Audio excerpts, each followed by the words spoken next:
মা ফাতেমা ও হজরত আলী এক অসহায় গরিব মানুষকে সাহায্য করার জন্য নিজের দুই সন্তানকে বন্ধক রেখেছিল। কেন মা ফাতেমার চোখের জল মুক্তায় পরিণত হলো এবং হজরত আলীর কোন দুয়ার কারণে রাতের বেলা আবার সূর্য উঠেছিল, এমনই এক হৃদয় বিদারক করুণ কষ্টের ঘটনা শোনার জন্য শেষ পর্যন্ত সঙ্গে থাকুন। একদিন হজরত আলী রাদিয়াল্লাহু তাআলা আনহু তার ঘরের মধ্যে খুবই চিন্তিত হয়ে বসেছিলেন। তখন হজরত ফাতেমা রাদিয়াল্লাহু তাআলা আনহা এসে বললেন, হে আমার প্রাণের স্বামী, আমাদের ঘরে কোনো খাবার নেই। হাসান হোসাইন খুবই ক্ষুধার্ত, দয়া করে রাসূল সাল্লাল্লাহু আলাইহি ওয়াসাল্লামের কাছে যান, নিশ্চয়ই তিনি কিছু না কিছু ব্যবস্থা করবেন। হজরত ফাতেমার এই কথা শুনে হজরত আলী রাদিয়াল্লাহু তাআলা আনহু রাসূল সাল্লাল্লাহু আলাইহি ওয়াসাল্লামের বাড়ির দিকে যেতে লাগলেন। এদিকে রাসূল সাল্লাল্লাহু আলাইহি ওয়াসাল্লাম মসজিদে নববীতে বসেছিলেন। চারপাশে ছিলেন তার প্রিয় সাহাবীরা। পুরো পরিবেশ যেন নূর আর শান্তিতে ভরে আছে। কিন্তু ঠিক তখনই সেখানে উপস্থিত হলেন এক জীর্ণ কাপড় পরা অসহায় গরিব এক ইহুদি ব্যক্তি। ইহুদি ব্যক্তিটি কান্না ভরা চোখে বললেন, ইয়া রাসূলুল্লাহ, বড় আশা নিয়ে আপনার কাছে এসেছি। রাসূল সাল্লাল্লাহু আলাইহি ওয়াসাল্লাম বললেন, বলুন আপনি কি আশা নিয়ে এসেছেন। তখন ইহুদি ব্যক্তি বললেন, আমার দুটি যুবতী মেয়ে আছে, তাদের বিয়ের বয়স হয়ে গেছে। একটি মেয়ের বিয়ে ঠিক হয়ে গেছে, কিন্তু কাছে কিছুই নেই। শুনেছি আপনি অনেক দয়ালু, শুনেছি আপনি চাইলে মাটিও সোনা হতে পারে, তাই আপনার কাছে এসেছি। দয়া করে আমাকে যদি কিছু দিনার দান করেন, তাহলে আমার মেয়েদের ভবিষ্যৎ নিয়ে আমি নিশ্চিন্ত হতে পারবো। এই বলে অসহায়ভাবে কাঁদতে লাগলো। একজন বাবার চোখের পানিও এই আর্তনাদ শুনে রাসূল সাল্লাল্লাহু আলাইহি ওয়াসাল্লামের পবিত্র চেহারায় ফুটে উঠল এক মিষ্টি হাসি। তিনি জানেন এই সমস্যার সমাধান কোথায় আছে। তিনি বললেন, প্রিয় ভাই, তুমি চিন্তা করো না, তুমি আলীর কাছে গিয়ে আমার কথা বলবে, আশা করছি তোমার সমস্যার সমাধান হয়ে যাবে। কিন্তু তখন রাসূল সাল্লাল্লাহু আলাইহি ওয়াসাল্লাম জানতেন না যে হযরত আলী এখানে আসছেন। অতঃপর সেই ইহুদি ব্যক্তিটি হজরত আলীর বাড়ির দিকে রওনা হলেন। আর এদিকে হজরত আলী রাদিয়াল্লাহু তাআলা আনহু নবীজির বাড়ির দিকে যেতে লাগলেন। যেতে যেতে পথের মাঝে হজরত আলীর সাথে দেখা হলো। তখন ওই গরিব ইহুদি ব্যক্তিটি সালাম দিয়ে বললেন, ইয়া আলী, নবীজি আমাকে আপনার কাছে পাঠিয়েছেন আর বলেছেন আপনি আমার এই অনুরোধটুকু রাখবেন। আমি খুবই গরিব, আমার কাছে এক টাকাও নেই, আমার মেয়ের বিবাহ ঠিক হয়ে গেছে, কিছু দিনার দরকার, তাই আপনার কাছে আসলাম। এই কথা শুনে হজরত আলী রাদিয়াল্লাহু তাআলা আনহুর মনে একটা ঝড় বয়ে গেল। তিনি জানেন রাসূলের আদেশ মানতে হবে, কিন্তু কিভাবে? তার নিজের ঘরেই তো কিছুই নেই, তিনি নিজেই তো খালি হাতে। তবুও তিনি জানেন আল্লাহ আছেন, আর আল্লাহ যখন আছেন তখন ভয় কিসের? তখন হজরত আলী রাদিয়াল্লাহু তাআলা আনহু বললেন, প্রিয় ভাই, আপনি আমার সাথে আসুন। এই কথা বলে ওই ইহুদি ব্যক্তিকে নিয়ে হজরত আলী তার নিজের বাড়ির দিকে যেতে লাগলো। পথে হাঁটতে হাঁটতে আলী রাদিয়াল্লাহু তাআলা আনহু মনে মনে ভাবছেন, ঘরে তো কিছুই নেই, তাহলে এই ওয়াদা কিভাবে পূরণ করব। কিন্তু তিনি জানেন যখন আল্লাহর রাসূল আদেশ দেন তখন আল্লাহ নিজেই রাস্তা বানিয়ে দেন।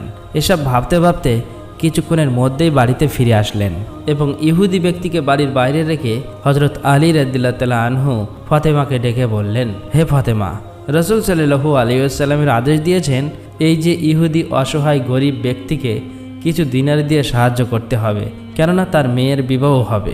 এই কথা শুনে ফাতেমা রাদিয়াল্লাহু তাআলা আনহা আস্তে আস্তে বললেন, হে আমার প্রাণের স্বামী, ইয়া আলী, আল্লাহর কসম ঘরে কিছুই নেই, একটা পয়সাও নেই, তবে আপনি আমার সংসারের কোনো একটি জিনিস ধনী ইহুদির কাছে বিক্রি করে তাকে সাহায্য করুন।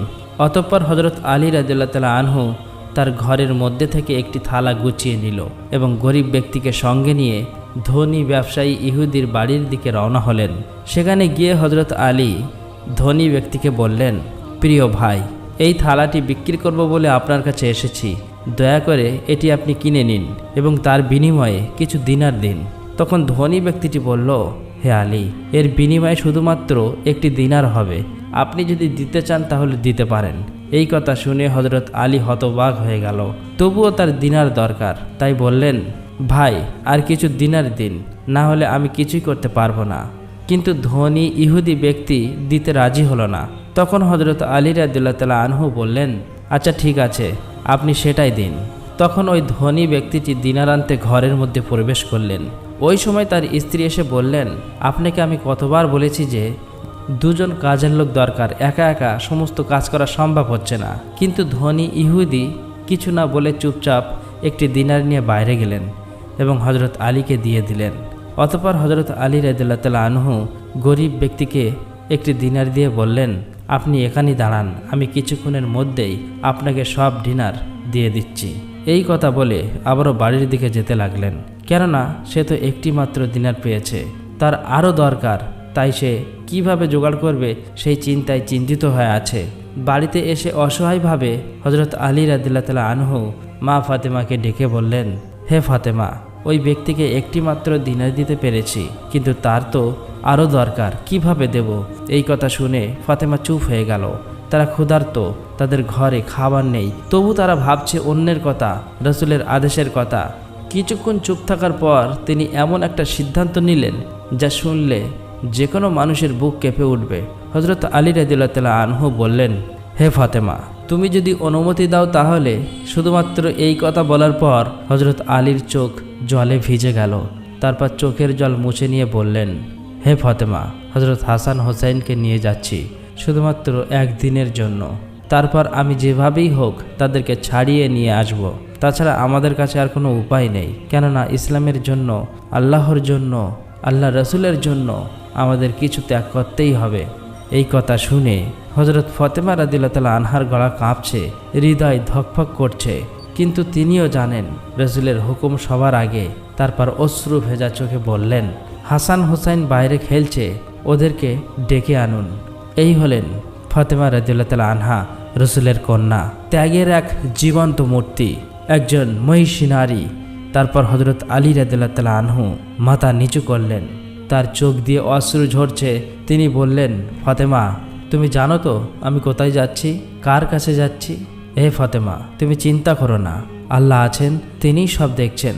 অতঃপর হজরত আলী রাদিয়াল্লাহু তাআলা আনহু বাইরে গিয়ে দূর থেকে দেখলেন তারা খেলা করছে। অতঃপর আস্তে আস্তে তাদের কাছে আসলেন এবং ডাকলেন, হাসান হুসাইন, এখানে এসো। কচি শিশু, হাসান হোসেনের পায়ের শব্দ, তাদের হাসি, সব কিছু যেন আলী রাদিয়াল্লাহু তাআলা আনহুর কানে বাজছে। অতঃপর তারা কাছে এলেন। হজরত আলী রাদিয়াল্লাহু তাআলা আনহু তাদেরকে চুমু খেলেন, মাথায় হাত বুলালেন। তারপর হজরত হাসান হোসেন রাদিয়াল্লাহু তাআলা আনহু বললেন, আব্বাজান, কি হয়েছে, আপনি কাঁদছেন কেন? আলী রাদিয়াল্লাহু তাআলা আনহু হাসলেন, চোখের জল মুছে বললেন, না বাবা, কাঁদছি না, তোমাদের কাছে একটা কথা বলতে এসেছি। তারা বললেন, কি কথা আব্বাজান? হজরত আলী রাদিয়াল্লাহু তাআলা আনহু বললেন, তোমাদের নানাজান রাসূল সাল্লাল্লাহু আলাইহি ওয়াসাল্লাম আমাকে একটা আদেশ দিয়েছেন, একজন গরিব মানুষকে সাহায্য করতেই হবে। তোমরা কি আমাকে সাহায্য করবে? দুই শিশু একসাথে বলে উঠল, হ্যাঁ আব্বাজান, আমরা সব কিছু করব। আলী রাদিয়াল্লাহু তাআলা আনহু গভীর শ্বাস নিয়ে বললেন, তাহলে শোনো, একজন গরিব মানুষকে সাহায্য করার জন্য আমাকে তোমাদের একটু সময়ের জন্য বন্ধক রাখতে হবে এক ধনী লোকের কাছে। হাসান আর হোসেন একে অপরের দিকে তাকালো, এমন কথা যা শুনলে যে কোনো মানুষের হৃদয় থেমে যাবে। হাসান হোসেন কিছুক্ষণ চুপ থাকার পর বললেন, আব্বাজান, নানাজানের হুকুম তো সবার আগে, আমরা রাজি আছি। এমনকি যদি ওই লোক আমাদের গলা কেটে ফেলতে চায় তাও আমরা প্রস্তুত, কারণ নানাজানের কাজ সবার আগে। তাদের মুখে এমন কথা শুনে হজরত আলী রাদিয়াল্লাহু তাআলা আনহু আর সামলাতে পারলেন না, তার চোখ দিয়ে অশ্রু ধারা বয়ে গেল। এরকম সন্তান কার আছে এত ছোট বয়সে এত বড় ত্যাগের কথা বলতে পারে? তিনি দুই সন্তানকে আবারও জড়িয়ে ধরলেন, তারপর বললেন, চলো। তিনজন মিলে রওনা হলেন মদিনার সবচেয়ে ধনী ইহুদি ব্যবসায়ীর বাড়ির দিকে। আর এদিকে হজরত ফাতেমা রাদিয়াল্লাহু তাআলা আনহা ঘরের কোণে বসে আল্লাহর কাছে দোয়া করে বললেন, হে আল্লাহ, তোমার খুশির জন্য, আল্লাহ রসুলের হুকুম পালন করার জন্য এমন ত্যাগ করেছি, আমাদের এই ত্যাগ তুমি কবুল করে নিও, আমাদের ঈমান আরও মজবুত করো এবং বিপদ থেকে রক্ষা করো। অন্যদিকে পথে হাঁটতে হাঁটতে হজরত আলী রাদিয়াল্লাহু তাআলা আনহু বারবার পিছনে ফিরে তাকাচ্ছেন। হাসান আর হোসেন হাঁটছে তার পাশে, ছোট্ট কচি নিষ্পাপ দুই শিশু। তারা জানে না তাদের কি হতে যাচ্ছে, কিন্তু তারা বিশ্বাস করে তাদের আব্বাজানকে। অতঃপর ধনী ইহুদির বাড়ি এসে পৌঁছালেন। বড় বাড়ি, সুন্দর বাগান, সব কিছু দেখে হাসান হোসাইন খুবই খুশি হলো। আর এদিকে বাইরে ততক্ষণ দাঁড়িয়েছিল সেই অসহায় গরিব ইহুদি ব্যক্তি। হজরত আলী রাদিয়াল্লাহু তাআলা আনহুকে দেখে ধনী ইহুদি ব্যক্তি বললেন, কি কি ব্যাপার? হযরত আলী রাদিয়াল্লাহু তাআলা আনহু বললেন, প্রিয় ভাই, আমাকে এবার একটু বেশি করে দিনার দিন, ওই গরিব অসহায় ব্যক্তিকে দিতে হবে। তখন ওই ধনী ব্যক্তি বলল, কিন্তু আমি তো তোমাকে এমনি এমনি কোনো জিনিস দিতে পারবো না, তার বিনিময় কিছু দিতে হবে।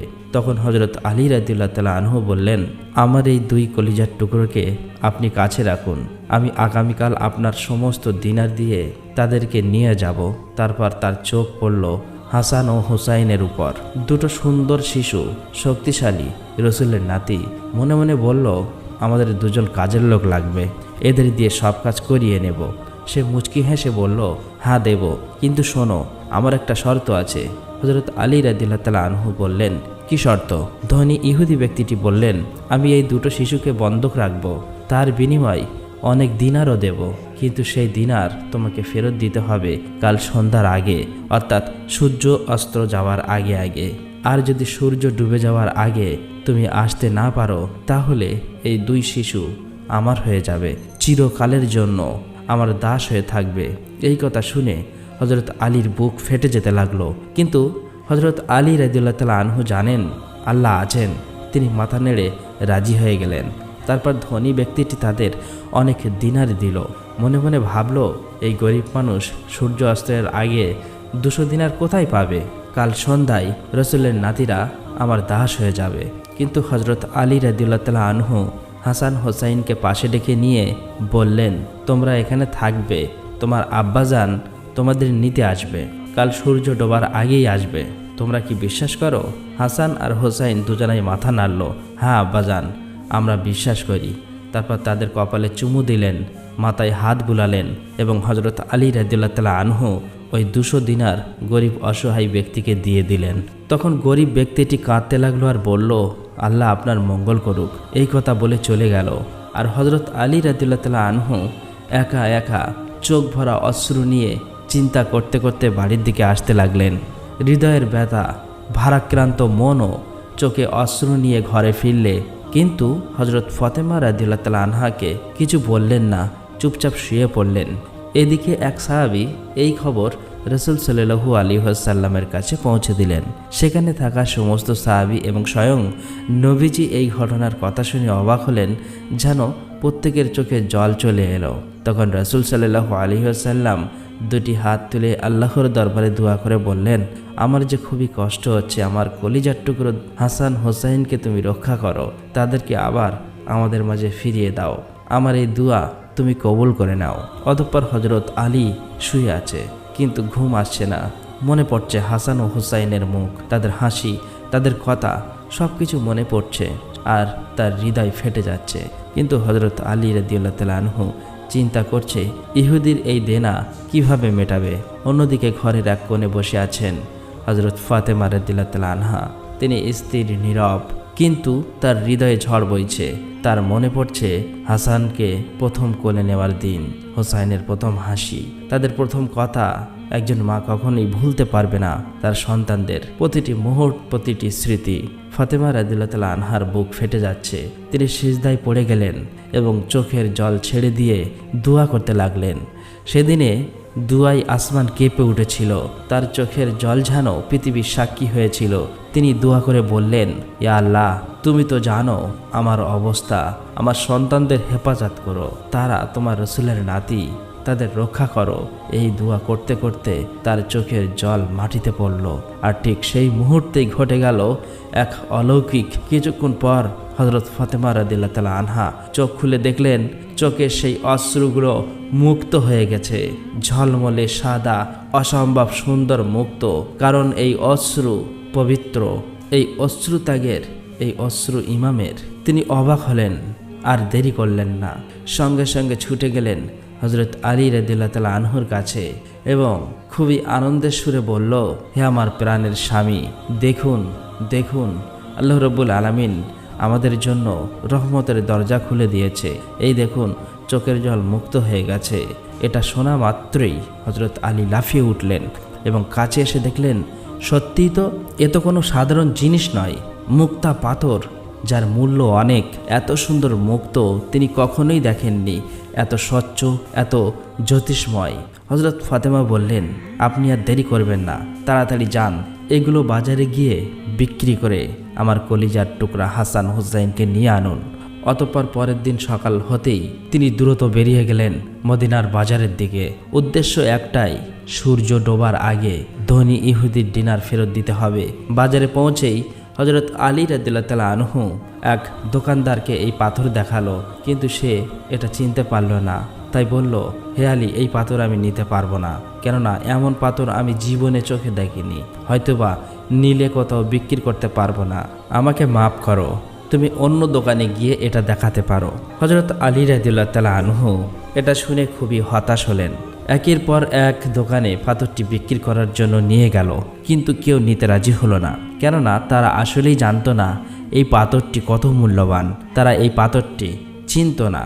এই সব অবস্থা দেখে হযরত আলী খুবই চিন্তিত হয়ে পড়লেন, কেননা এইদিকে দুপুর পেরিয়ে বিকেল হয়ে গেল আর সূর্য ডোবার আগে তাকে টাকা দিতে হবে। এইসব চিন্তায় খুবই অসহায়ভাবে এক জায়গায় দাঁড়িয়ে কান্না করতে লাগলো। আর এদিকে মা ফাতেমা দরজায় দাঁড়িয়ে অপেক্ষা করতে লাগলো তার কলিজার টুকরা কখন বাড়িতে ফিরে আসবে। অতঃপর সন্ধ্যার কিছুক্ষণ আগেই তার মনে হলো মদিনার বাজারে তো একজন মুক্তা বিশেষজ্ঞ আছেন। তিনি আর দেরি করলেন না, সাথে সাথে মুক্তা বিশেষজ্ঞ জহুরির দোকানে পৌঁছে হযরত আলী রাদিয়াল্লাহু তাআলা আনহু মুক্ত দুটো বের করলেন। এই পাথর দেখা মাত্রই দোকানদার বললেন, সুবহানাল্লাহ। মুক্ত হাতে নিয়েই অবাক হয়ে গেল, তার চোখ বড় বড় হয়ে গেল। তখন অবাক হয়ে বললেন, ইয়া আলী, এ কিরকম মুক্ত, আমি জীবনে দেখিনি। তিনি মুক্তা দুটো ভালো করে পরীক্ষা করলেন, এদিক সেদিক ঘুরিয়ে দেখলেন, আলোর নিচে ধরলেন, তারপর বললেন, এ মুক্ত সাধারণ নয়, এর মধ্যে এক অদ্ভুত নূর আছে, এত স্বচ্ছ, এত নিখুঁত, আমি জীবনে এমন মুক্ত দেখিনি। এটি তো দুনিয়ার কোনো পাথর মনে হচ্ছে না, মনে হচ্ছে জান্নাতের পাথর। তখন হযরত আলী রাদিয়াল্লাহু তাআলা আনহু বললেন, কত দাম হবে বলতে পারবেন? আমাকে খুব তাড়াতাড়ি দিন। জহরি একটু ভাবলেন, তারপর বললেন, এই দুটো মুক্তর দাম 2000 দিনার। হযরত আলী রাদিয়াল্লাহু তাআলা আনহুর বুকে আশার আলো জ্বলে উঠল। 2000 দিনার তিনি মুক্ত বিক্রি করে দিলেন। হাতে এসে গেল 2000 দিনার। তিনি সেখান থেকে 200 দিনার আলাদা করলেন, বাকি সব গরিবদের মধ্যে, এতিমদের মধ্যে বিতরণ করে দিলেন। কারণ হযরত আলী রাদিয়াল্লাহু তাআলা আনহু জানেন এই সম্পদ আল্লাহর দেওয়া, আল্লাহর রাস্তায় দিতে হবে। এখন তার হাতে 200 দিনার। তিনি দ্রুত ছুটলেন সেই ধনী ইহুদির বাড়ির দিকে। তার হৃদয় ধুকপুক করছে, হাসান এবং হোসাইনকে ফিরে আনতেই হবে। কিন্তু ইতিমধ্যেই সময় কত হয়েছে। হযরত আলী রাদিয়াল্লাহু তাআলা আনহু আকাশের দিকে তাকিয়ে দেখলেন সূর্য ডুবে যাচ্ছে, আকাশ লাল হয়ে গেল, চারিদিকে সন্ধ্যার অন্ধকার নামতে শুরু করেছে। তিনি আরও দ্রুত দৌড়াতে লাগলেন, পা যেন মাটিতে ছুটছে না।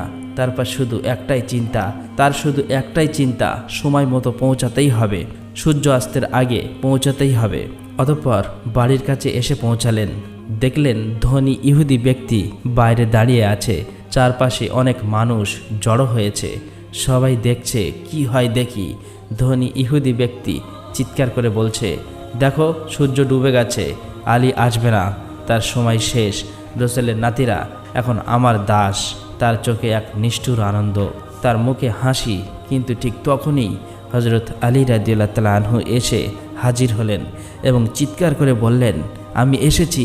কিন্তু ধনী ব্যক্তিটি উচ্চস্বরে হেসে তাকিয়ে বললেন, তুমি এসেছো আলী, কিন্তু দেরি হয়ে গেছে, দেখো সূর্য ডুবে গেছে, চারিদিকে অন্ধকার হয়ে গেছে। হে আলী, তুমি হেরে গেছো। শর্ত ছিল সূর্য অস্তের আগে, কিন্তু সূর্য ডুবে গেছে। হাসান আর হোসেন এখন আমার। আলী রাদিয়াল্লাহু তাআলা আনহু শান্তভাবে বললেন, প্রিয় ভাই, সূর্য সবেমাত্র ডুবেছে, এই নিন আপনার দিনার এবং আমার হাসান হোসাইনকে ফিরিয়ে দিন। চারিদিকের মানুষ অবাক হয়ে তাকিয়ে আছে। ধনী ব্যক্তিটি হাসতে লাগলো, বলল, কি বলছো তুমি? চোখ আছে তোমার? চারিদিকে অন্ধকার, মানুষ বাড়ি ফিরছে, প্রদীপ জ্বলছে, এখনও বলছে সূর্য ডুবে যায়নি। ঠিক আছে, তুমি যদি আবার সূর্য ওঠাতে পারো তাহলে তোমার এই হাসান এবং হোসাইনকে ফেরত পাবে। এই কথা শুনে হযরত আলী রাদিয়াল্লাহু তাআলা আনহু আকাশের দিকে তাকালেন, কিন্তু কিছু বললেন না। কাঁদতে কাঁদতে মন খারাপ করে বাড়িতে ফিরে এলেন। হযরত ফাতেমা কান্না ভরা কণ্ঠে জিজ্ঞাসা করলেন, আমার কলিজার টুকরা হাসান এবং হুসাইন কোথায়? হযরত আলী চুপ করে থাকলেন, কিছু বলতে পারলেন না। হযরত ফাতেমা বুঝতে পারলেন এবং কান্নায় ভেঙে পড়লেন। তখন হযরত ফাতেমা রাদিয়াল্লাহু তাআলা আনহা ও হযরত আলী রাদিয়াল্লাহু তাআলা আনহু দোয়া করতে লাগলেন, ইয়া আল্লাহ, তুমি তো সব দেখছো, তুমি তো সব জানো। আমি তোমার রসুলের হুকুম পালন করছি। তুমি জানো আমি সত্যের উপরে আছি। আমি তোমার কাছে সাহায্য চাইছি। আমাদের কলিজার টুকরা হাসান হোসাইনকে আমাদের কাছে ফেরত দিন। আমাদের দোয়া কবুল করে নিন। হে আল্লাহ, তুমি তো রাতকে দিন করতে পারো, দিনকে রাত করতে পারো। দয়া করে মেহেরবানি করে একবার সূর্য আকাশে উঠিয়ে দিন। এই দোয়া শেষ হতে না হতেই সেই মুহূর্তেই এক অবিশ্বাস্য ঘটনা ঘটল। সূর্য আবার উঠে এলো। যে সূর্য ডুবে গিয়েছিল সেই সূর্য আবার আকাশে উঠে এলো। অন্ধকার কেটে গেল, চারিদিকে আলোতে ভরে গেল। মানুষ হতবাক হয়ে আকাশের দিকে তাকালো। সবাই বলে উঠল, সুবহানাল্লাহ, এ কি হচ্ছে? সূর্য তো ডুবে গিয়েছিল, আবার উঠলো কিভাবে? মানুষ বাড়ি থেকে বেরিয়ে এলো। আর এদিকে হযরত আলী রাদিয়াল্লাহু তাআলা আনহু হাসি মুখে আবারও সেই ইহুদির বাড়ির দিকে যেতে লাগলো। সেখানে গিয়ে উচ্চস্বরে বলল, হে প্রিয় ভাই, আপনি বলেছিলেন সূর্য ওঠাতে পারলে আমার কলিজার টুকরো হাসান এবং হোসাইনকে ফেরত দেবেন। আকাশের দিকে তাকিয়ে দেখুন, কেউ বিশ্বাস করতে পারছে না। ধনী ইহুদি ব্যক্তিটি যেন পাথর হয়ে গেল। তার মুখ ফ্যাকাশে, তার হাত পা কাঁপছে, তার চোখ বিস্ফারিত। সে বুঝে গেল এ কোনো সাধারণ মানুষ নন, এ হলেন আলী, যার জন্য সূর্য ফিরে আসে, যার জন্য আল্লাহর প্রাকৃতিক নিয়ম পাল্টে দেন। হযরত আলী রাদিয়াল্লাহু তাআলা আনহু থলে থেকে 200 দিনার বের করলেন এবং বললেন, এই নাও তোমার টাকা, আমার সন্তানদেরকে ফিরিয়ে দাও। ইহুদি ব্যক্তিটি কাঁপতে কাঁপতে টাকার দিকে তাকালো। তার মুখ দিয়ে কথা বেরোচ্ছে না, তার পুরো শরীর কাঁপছে। সে বলল, হে আলী, আমার ভুল হয়ে গেছে, আমি এই টাকা নেব না। এই কথা বলে সে মাটিতে বসে পড়ল আর চোখ দিয়ে অশ্রু গড়িয়ে পড়ল। তার সমস্ত অহংকার, সমস্ত লোভ সব গলে গেল। সে 2 হাত তুলে বলল, আমি সাক্ষ্য দিচ্ছি আল্লাহ ছাড়া কোনো মাবুদ নেই। আমি সাক্ষ্য দিচ্ছি মুহাম্মদ সাল্লাল্লাহু আলাইহি ওয়াসাল্লাম আল্লাহর রাসূল। চারিদিকের মানুষ অবাক হয়ে দেখছে একজন ইহুদি মুসলমান হয়ে যাচ্ছে। সেদিন মদিনার আরও অনেক ইহুদি এগিয়ে এলো। তারা বলল, আমরাও সাক্ষী দিচ্ছি আল্লাহ ছাড়া কোনো মাবুদ নেই। মুহাম্মদ সাল্লাল্লাহু আলাইহি ওয়াসাল্লাম আল্লাহর রাসূল। তারা দেখছিল আল্লাহর কুদরত, তারা দেখছিল বিশ্বাসের শক্তি, তারা দেখছিল একজন মানুষ কতটা ত্যাগ করতে পারে আল্লাহর জন্য। অতঃপর হযরত আলী রাদিয়াল্লাহু তাআলা আনহু হাসান এবং হোসাইনকে ফিরিয়ে নিলেন। 2 সন্তানকে কোলে তুলে নিলেন, জড়িয়ে ধরলেন, তাদের কপালে চুমু খেলেন। হাসান বলল, আব্বাজান, আমরা জানতাম আপনি আসবেন। হোসাইন বলল, আমরা একটুও ভয় পাইনি। আলী রাদিয়াল্লাহু তাআলা আনহুর চোখ দিয়ে আনন্দের অশ্রু ঝরল। তিনি বললেন, চলো আমরা বাড়ি যাই, তোমাদের আম্মাজান অপেক্ষা করছে। তিনি 2 সন্তানকে নিয়ে বাড়ির দিকে রওনা হলেন। পথে মানুষ তাদেরকে দেখছে, তাদের সালাম দিচ্ছে, তার প্রশংসা করছে। অবশেষে বাড়িতে পৌঁছালেন। দরজায় দাঁড়িয়ে আছেন ফাতেমা রাদিয়াল্লাহু তাআলা আনহা। তিনি দেখলেন তার স্বামী ফিরেছেন, তার সাথে তাদের কলিজার টুকরা, তাদের প্রাণ হাসান আর হোসাইন ফিরে এসেছে। হযরত ফাতেমা রাদিয়াল্লাহু তাআলা আনহা তাদেরকে জড়িয়ে ধরলেন। তার চোখ দিয়ে অশ্রু ঝরছে, কিন্তু এবার আনন্দের অশ্রু। হযরত আলী রাদিয়াল্লাহু তাআলা আনহু এসে দাঁড়ালেন তাদের পাশে। তিনি ফাতেমার দিকে তাকালেন, কোনো কথা বললেন না। কিছু বলার দরকার নেই, দুজনেই জানেন আজ কি ঘটেছে। তারা জানেন আল্লাহ তাদের পরীক্ষা করেছিলেন আর তারা সেই পরীক্ষায় উত্তীর্ণ হয়েছে। সেদিন রাতে যখন সবাই ঘুমিয়ে পড়ল, ফাতেমা রাদিয়াল্লাহু তাআলা আনহা তার নামাজের জায়গায় গেলেন, সিজদায় পড়লেন, আল্লাহকে শুকরিয়া জানালেন, এ আল্লাহ, তুমি আমার সন্তানদেরকে ফিরিয়ে দিয়েছ, তুমি আমার অশ্রুকে মুক্ত বানিয়েছ, তুমি আমার সাহায্য করেছ। তার চোখ দিয়ে আবার অশ্রু ঝরল, কিন্তু এবার কৃতজ্ঞতার অশ্রু। প্রিয় দর্শক, একবার ভাবুন আজ আমরা কোথায় আর সাহাবারা ছিলেন কোথায়? আজ আমরা দুনিয়ার সামান্য লোভের জন্য আল্লাহর হুকুম এড়িয়ে যাই। অথচ দেখুন হযরত আলী রাদিয়াল্লাহু তাআলা আনহু ও হযরত ফাতেমা রাদিয়াল্লাহু তাআলা আনহা নিজেদের কলিজার টুকরা হাসান এবং হোসাইনকে বন্ধক রাখলেন শুধুমাত্র একজন অপরিচিত গরিব মানুষের সাহায্যের জন্য। হে মুসলিম ভাইয়েরা, আজ আমরা নিজের সুবিধার জন্য কত স্বার্থপর হয়ে যাচ্ছি। 2 টাকার সাদগা দিতে কার্পণ্য করছি। আল্লাহর আদেশের চেয়ে দুনিয়াকে বেশি ভালোবেসে ফেলেছি। আসুন এই গল্প থেকে আমরা কিছু শিক্ষা গ্রহণ করি। হে আল্লাহ, আমাদেরকেও এমন ইমানদার বানান, আমাদের হৃদয়ে নরম করে দিন, আমাদেরকে তোমার রাস্তায় সব কিছু কুরবান করার শক্তি দিন, আমাদের সকলকে ক্ষমা করে দিন। আলামিন। আমাদের সকলকে প্রিয় রাসূল ও তার সাহাবীদের মতো চরিত্রবান ও সঠিক পথে চলার তৌফিক দান করো। আল্লাহ রাব্বুল আলামিন আমাদের সকলকে প্রিয় রাসূল ও তার সাহাবীদের মতো চরিত্রবান ও সঠিক পথে চলার তৌফিক দান করুক। আমিন ইয়া রাব্বুল আলামিন।